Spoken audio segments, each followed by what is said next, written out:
Putin के सामने अब यूक्रेन बड़ी चुनौती नहीं है बल्कि नेटो बन चुका है पुतिन के लिए एक बड़ा चैलेंज। और यही वजह है कि पुतिन ने कह दिया है कि अब उसके टारगेट पर वो ताकत है जो यूक्रेन की मदद कर रही है। वहीं ब्रिटेन के रक्षा मंत्रालय ने तो बहुत बड़ा दावा किया। दावा ये कि रूस को डर है कि क्राइमिया ब्रिज पर अब तक का सबसे बड़ा हमला हो सकता है और फिर इसका असर पूरे यूरोप पर पड़ सकता है।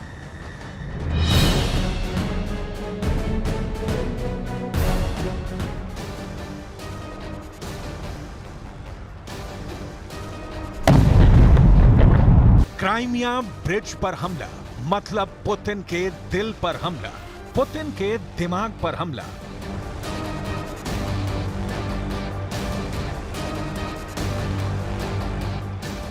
क्या सितंबर शुरू होते ही रूस को बहुत बड़ा घाव देने की तैयारी में है ज़ेलेंस्की?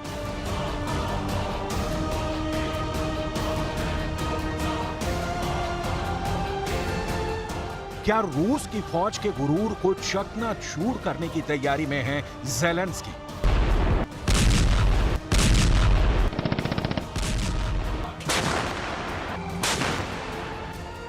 सितंबर के शुरुआती दिनों में ही पुतिन को बेइज्जत करने वाला बड़ा मिशन शुरू हो चुका है।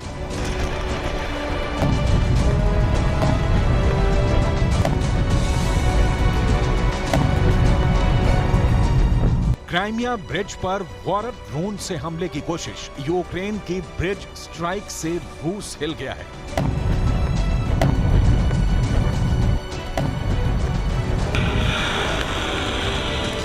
क्राइमिया ब्रिज पर 3 कामिकाजे समुद्री ड्रोन लॉन्च किए हैं।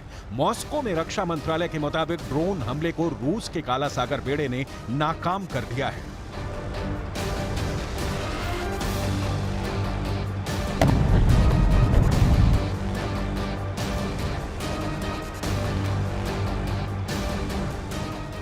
दावा तो यह भी किया है कि 3 ड्रोन में से एक ड्रोन रूस के गश्ती जहाज को निशाना बनाने में लगा था, लेकिन रूस की नौसेना ने वक्त रहते उसे तबाह कर दिया। सवाल है, क्या सितंबर के शुरू होते ही ज़ेलेंस्की की सेना ने उस ऑपरेशन को शुरू कर दिया है जिसे सीधे पुतिन के दिल पर हमला माना जा रहा है? अगर ज़ेलेंस्की की सेना ने इस ऑपरेशन को आगे बढ़ाया है तो हो सकता है जो पुतिन ने कभी सोचा भी ना हो। दावे के मुताबिक क्राइमिया में एक बहुत बड़ा ऑपरेशन होने वाला है। क्राइमिया पर पुतिन को कर्च ब्रिज से भी बड़ा झटका मिलने वाला है। क्राइमिया में सबसे बड़े कमांडो ऑपरेशन के लिए तैयार हो चुके हैं ज़ेलेंस्की।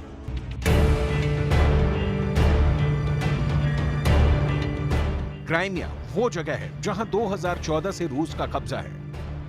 रूस इसे अपने नक्शे में शामिल कर चुका है, जबकि ज़ेलेंस्की इसे यूक्रेन का वो टुकड़ा मानते हैं जिसे पुतिन ने ताकत के बल पर छीना है। लेकिन अब यहां उस युद्ध की आहट साफ साफ सुनाई दे रही है।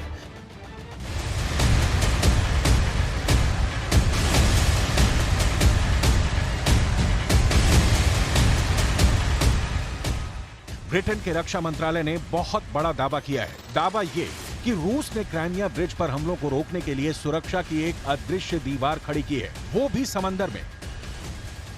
रूस को डर है कि क्राइमिया ब्रिज पर समंदर के अंदर से हमला हो सकता है। नाटो की मदद से यूक्रेन की सेना क्राइमिया ब्रिज पर अंडर वाटर ड्रोन से हमला कर सकती है। ब्रिटेन के रक्षा मंत्रालय के मुताबिक इस खतरे से निपटने के लिए रूस की सेना ने समंदर में एक खास तरह की बाड़ तैयार की है जो पनडुब्बी से लेकर पानी में अंदर से मार करने वाले ड्रोन की राह में रुकावट पैदा करेगा। दरअसल क्राइमिया पुल से 160 मीटर की दूरी पर रूस ने कई जहाज खड़े कर दिए हैं।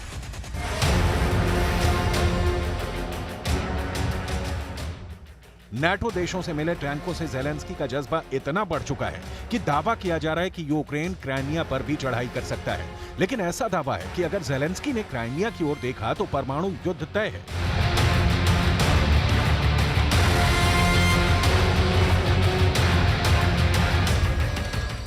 समंदर के बीचों बीच बना ये वो पुल है जो आज यूक्रेन में चल रहे युद्ध के पीछे कई वजहों में से एक है, क्योंकि ये पुल क्राइमिया पर रूस की हुकूमत को मजबूत करता है।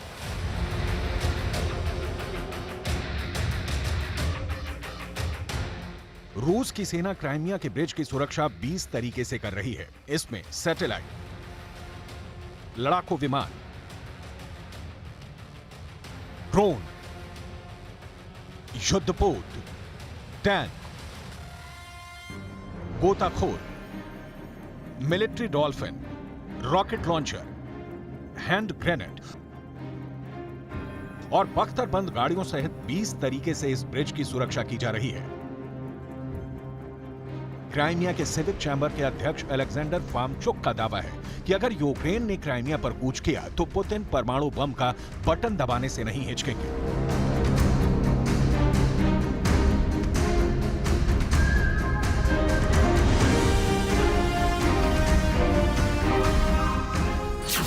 रूस का यह पुल कर्च स्ट्रेट पर बना है, जो कि काला सागर को अजोव सागर से जोड़ता है। रूस के लिए यह ब्रिज बहुत ज्यादा अहम है, क्योंकि पहली बात तो यह कि वो रूस के कब्जे वाले यूक्रेन के क्राइमिया को रूस के बाकी हिस्से से जोड़ता है। दूसरी बात यह कि मौजूदा जंग में कर्च ब्रिज रूस की सेना का सप्लाई रूट है।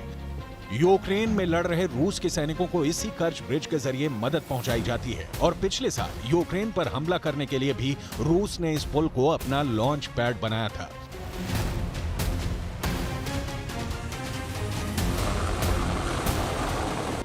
क्राइमिया के सिविक चैम्बर के अध्यक्ष अलेक्जेंडर फार्मचुक ने सरकारी समाचार एजेंसी RRI नोवोस्ती को दिए इंटरव्यू में दावा किया है, क्राइमिया पर अगर हमला हुआ तो ये विश्व विध्वंसक परमाणु युद्ध को बुलावा दे सकता है।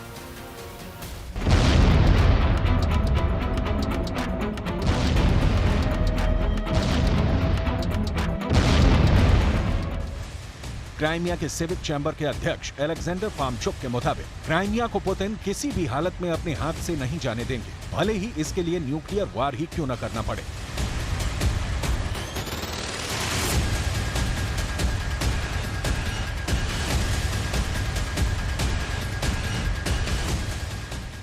पुतिन के जख्मों पर नमक छिड़कने के लिए ज़ेलेंस्की के रक्षा मंत्रालय ने ये तस्वीरें पोस्ट की हैं और बताया है कि अब तक रूस के 500 एयर डिफेंस सिस्टम तबाह किए जा चुके हैं। अब यही पुतिन का गुस्सा एक निर्णायक फैसला कर सकता है। इन 2 हमलों के बाद अब पुतिन दक्षिणी यूक्रेन को लेकर बहुत ज्यादा गंभीर हो चुके हैं। क्राइमिया ब्रिज पर लगातार हमलों के बाद अब क्राइमिया के अंदर S-400 का तबाह होना और खेरसॉन में रेडार स्टेशन को ही उड़ा देना, ऐसे झटके पुतिन बिल्कुल बर्दाश्त नहीं करेंगे और इसके लिए अब उन्होंने पूरा ठीकरा बाइडेन पर फोड़ने का फैसला किया है। यानी रूस और अमेरिका की डायरेक्ट टक्कर किसी भी वक्त हो सकती है। इसका सबसे बड़ा एपिसेंटर काला सागर और क्राइमिया का इलाका बन सकता है। रूस ने काला सागर के ऊपर अमेरिका के विमानों को पहले ही वार्निंग दे दी है। रूस ने कहा है कि क्राइमिया की सुरक्षा से कोई समझौता नहीं किया जाएगा और जो भी खतरा होगा रूस उसे मिटा देगा।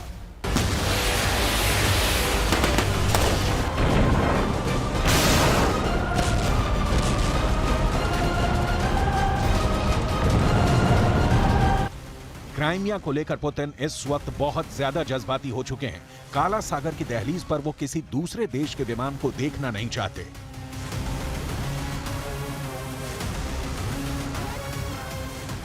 वहीं दावा किया जा रहा है कि रूस पर दबाव बनाने के लिए उसके क्राइमिया नाम के कमजोर नस को दबाने की तैयारी अपने अंतिम पड़ाव पर है। इसके प्लान का ट्रेलर ज़ेलेंस्की के दक्षिण अभियान के दौरान दिखने भी लगे हैं। ज़ेलेंस्की की सेना अब दक्षिण की ओर आगे बढ़ने की कोशिश कर रही है। दावे के मुताबिक यूक्रेन की सेना ने अजोव सागर तक पहुंचने का लक्ष्य तय किया हुआ है। यूक्रेन की सेना चाहती है कि वो यूक्रेन के दक्षिणी इलाके से होते हुए अजोव सागर तक पहुंचे, जो रूस और क्राइमिया को जोड़ता है। यानी अगर यूक्रेन की सेना रूस के इस जमीनी पकड़ को कमजोर कर देती है तो क्राइमिया पर हमला आसान हो जाएगा। इतने दिनों के युद्ध के बाद भी यूक्रेन के अंदर करीब 1000 किलोमीटर से भी लंबा वॉर फ्रंट खुला हुआ है, जहां दिन रात लड़ाई चल रही है। रूस और यूक्रेन के सैनिक आमने सामने की जंग लड़ रहे हैं। जब पुतिन ने इस जंग को शुरू किया तो उनका सबसे बड़ा लक्ष्य था क्राइमिया को रूस की मुख्य भूमि से जोड़ना, यानी क्राइमिया और रूस को जमीनी रास्ते से लिंक कर देना।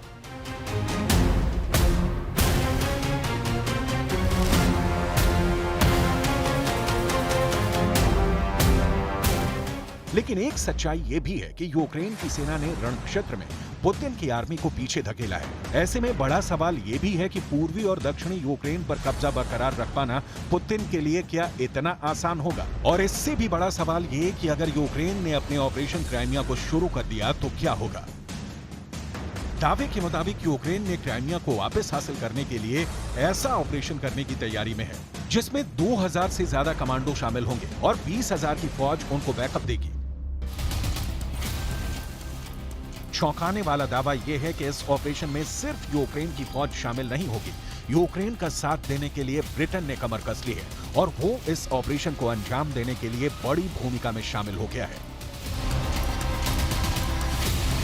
ब्रिटेन की कमांडो फोर्स SAS यानी स्पेशल एयर सर्विस ने यूक्रेन के 2000 जवानों को तैनात कर दिया है। ये 2000 कमांडो उस बड़ी फोर्स का छोटा सा हिस्सा है जो क्राइमिया पर किसी भी वक्त चढ़ाई करने के लिए तैयार है।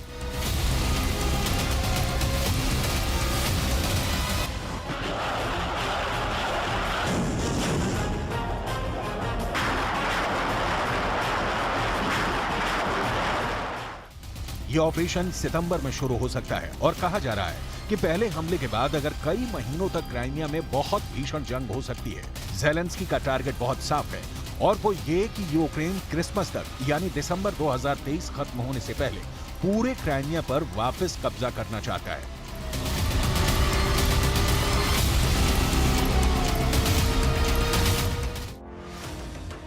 इसके लिए यूक्रेन के 2000 कमांडोज को दक्षिणी ब्रिटेन के डार्टमूर में ट्रेनिंग दी जा रही है। ये जगह लंदन से 275 किलोमीटर पश्चिम में है और यहाँ SAS यूक्रेन की कमांडो फोर्स को बड़े इलाके पर कब्जा करने का तरीका बता रही है। क्राइमिया के खिलाफ जिस ऑपरेशन की तैयारी चल रही है उसमें जमीन के रास्ते हमला करने की ट्रेनिंग हो रही है। समंदर के रास्ते अटैक करने का तरीका बताया जा रहा है और आसमान से यानी विमान से कैसे पैराशूट के जरिए उतरकर हमला किया जाए, इसका भी पूरा ट्रेनिंग कोर्स शुरू किया जा चुका है। बताया जा रहा है कि ज़ेलेंस्की ने इन कमांडोज को खुद चुना है। उनकी देखरेख में एक एक कमांडो को इस बड़े मिशन के लिए तैयार किया जा रहा है। ज़ेलेंस्की के लिए क्राइमिया को जीतना बहुत बड़ा सपना है, लेकिन वो जानते हैं कि एक के बाद एक क्राइमिया को लेकर उन्होंने रूस को झटका दे दिया तो इसके बदले वो पूरा डॉनबास और बखमूत का इंच इंच रूस की फौज से आजाद कर सकते हैं। कुल मिलाकर ज़ेलेंस्की क्राइमिया को जीतकर डॉनबास का सौदा करना चाहते हैं। ज़ेलेंस्की को मालूम है कि क्राइमिया पुतिन की कमजोरी है और वो इसे लेकर डील करने को जरूर तैयार हो जाएंगे। इसमें कोई शक नहीं कि ज़ेलेंस्की बहुत ज्यादा दबाव में है। ज़ेलेंस्की बखमूत में लाशों का पहाड़ देख चुके हैं, खंदकों में मारे गए अपने फौजी देख चुके हैं। यही वजह है कि ज़ेलेंस्की को नाटो से सलाह मिली है कि वो अब क्राइमिया पर अटैक करें। क्राइमिया रूस के हाथ से गया तो पूरा यूक्रेन आजाद करवाया जा सकता है। इसीलिए ज़ेलेंस्की के ऑर्डर पर अब 10-20 नहीं बल्कि 2000 कमांडो अपनी जान देने के लिए तैयार हैं।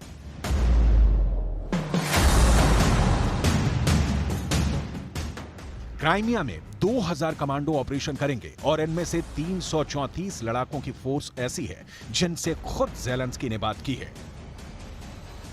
ये यूक्रेन की सेना के वो 334 नए अफसर हैं जो ज़ेलेंस्की के एक हुक्म पर अपनी जान देने को तैयार हैं और रूस को हराना इनका मकसद है।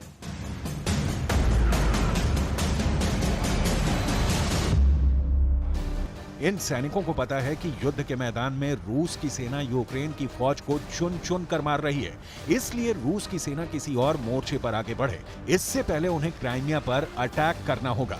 क्राइमिया पुतिन के लिए बेहद अहम है। 2014 से ही क्राइमिया पुतिन के पास है। क्राइमिया में रूस ने कई ऐसे एयरबेस और नेवल बेस बना रखे हैं